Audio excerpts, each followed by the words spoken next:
ഈ ആയിരക്കണക്കായ ജനങ്ങളെ സാക്ഷി നിർത്തിക്കൊണ്ടാണ് ഞാൻ പറഞ്ഞത്. നേരത്തെ മുജാഹിദ് പ്രസ്ഥാനം ജിന്നുകളോട് സഹായം ചോദിക്കുന്ന ഒരു ടീമാണെന്ന് പച്ചക്കള്ളം ഇവിടുന്ന് അടിച്ചുവിട്ടുണ്ടായി. ഇതുവരെ ആയിട്ടും അൽ ഇസ്ലാഹ് കാണിക്കാൻ കഴിഞ്ഞിട്ടില്ല. ഞാൻ വെല്ലുവിളിക്കുന്നു, നിങ്ങളുടെ ജീവിതത്തിൽ ഞങ്ങൾക്ക് കാണിക്കാൻ കഴിയില്ല. എന്താങ്ങളോ ശക്തി ഭയങ്കര ഇതാപ്പം മുജാഹിദിന്റെ ഓക്ക് ഞാൻ തന്നെ അവിടെ വെക്കാൻ നോക്കുക. എന്താ ഇപ്പം വയല് പല പറഞ്ഞ വമ്പുണ്ടോ അതോ വയനാട്ടിലേക്ക് കല്യാണത്തിന് പോയ മാതിരി ആണോ എന്ന് നോക്കിയിട്ട് ഇങ്ങനെ എന്നാ അതാ ഞാൻ വായിക്കുന്നു. 1000 കുതിരശക്തിയോടെ ഞാൻ വായിക്കുന്നു. ഞാൻ കുറച്ച് തലക്കന്ന് തന്നെ വായിക്കാം. അത് മാത്രമല്ല 2-3 അൽമനാറും വായിക്കാം. ഏതായാലും കേട്ടോളി, ചോദിച്ച സ്ഥിതിക്ക്. പിന്നെ അങ്ങനെയല്ലോ കുറച്ച് പകരം മുലാഫത്തായിട്ട് ഇരട്ടിയായിട്ടാണ് കൊടുക്കുക പ്രതിഫലം. മുജാഹിദ് പഴയ കാലത്ത് പറഞ്ഞിരുന്ന പ്രാർത്ഥനയും ആരാധനയും എന്തായിരുന്നു എന്നറിയോ? കേട്ടോളൂ. മനുഷ്യ കഴിവിന് അതീതമായ പ്രശ്നങ്ങളിൽ മറഞ്ഞ വഴിയിലൂടെ എങ്ങനെ സഹായം ലഭിക്കുന്നുവെന്നറിയാതെ ഏതു സഹായവും എത്തിക്കുവാൻ കഴിവുള്ളവൻ അല്ലാഹു മാത്രമാണ്. എന്നാൽ ഈ സത്യത്തിൽ നിന്ന് വളരെ അകലത്തിലാണ് ദൈവവിശ്വാസികൾ.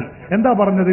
മനുഷ്യ കഴിവിന് അതീതമായ പ്രശ്നങ്ങളിൽ മറഞ്ഞ വഴിയിലൂടെ എന്തെങ്കിലും സഹായം ചെയ്യാൻ അല്ലാഹ്ക്കേ കഴിയുള്ളൂ, വേറൊരാൾക്കും കഴിയില്ല.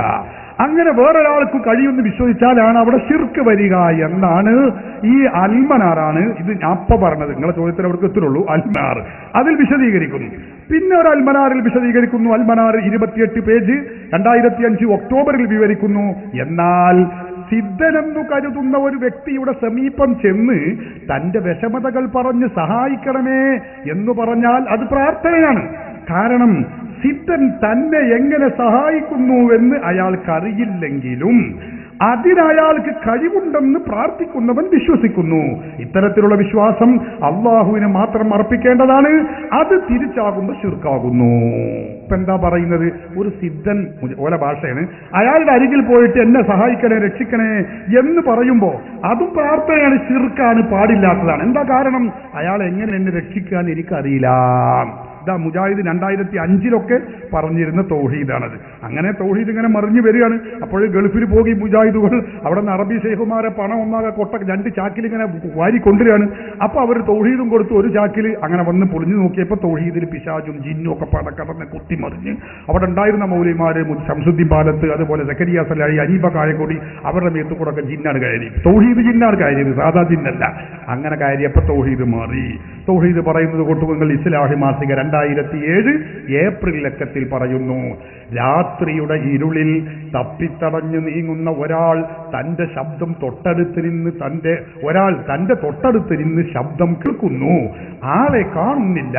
തന്റെ മുമ്പിലുള്ള ഈ ശബ്ദത്തിന്റെ ഉടമ ജിന്നായിരിക്കാം എന്ന വിശ്വാസത്തിൽ എന്നെ ഒന്ന് സഹായിക്കാമോ, ഒരു വെളിച്ചം തരാമോ എന്നാവശ്യപ്പെട്ടാൽ അത് അഭൗതികമോ കാര്യകാരണ ബന്ധത്തിന് അപ്പുറത്തുള്ളതോ അല്ലെങ്കിൽ സൃഷ്ടികളുടെ കഴിവിൽ പെടാത്തതോ തേടുകയല്ല, ആ സഹായാർത്ഥന ശിർക്കുമല്ല. നേരത്തെ പറഞ്ഞ എന്താ? ഒരു സിദ്ധന്റെ അടുത്ത് നേരിട്ട് പോയാണ് ആവശ്യപ്പെടുമ്പോഴും അയാൾ എങ്ങനെ നമ്മളെ സഹായിക്കാന്ന് അറിയില്ല, എന്നാലും അയാൾക്ക് എന്നെ സഹായിക്കാൻ കഴിയുമെന്ന് വിശ്വസിച്ചാൽ വരെ അത് ശിർക്കാണ് എന്നാ നേരത്തെ പറഞ്ഞ അൽമനാറിൽ.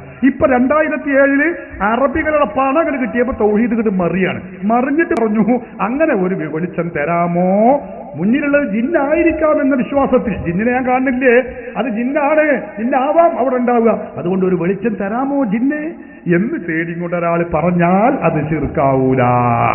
കഴിഞ്ഞില്ല.